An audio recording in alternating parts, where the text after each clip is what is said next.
Музыкальный отбасынан шықсаң, төркінді дегенде осындай вайп болады, достар, қараңыздар.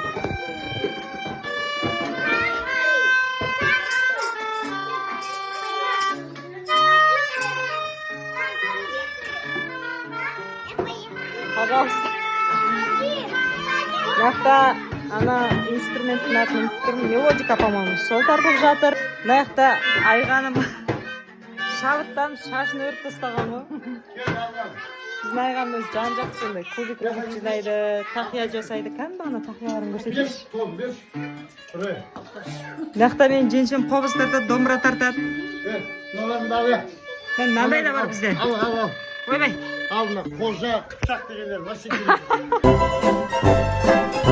Достар, менен көбіңіз сұрап жатырсыздар, мынау дүйсенбі, сейсенбі деген әнді айтқан баланың түрін көрсетіңізші деп. Міне достар, алдарыңызда сол әнді айтқан менің інім Айсұңқар Бағдат. Сәлем.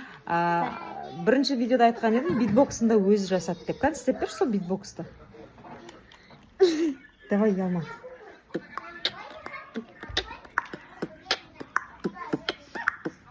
Молодец.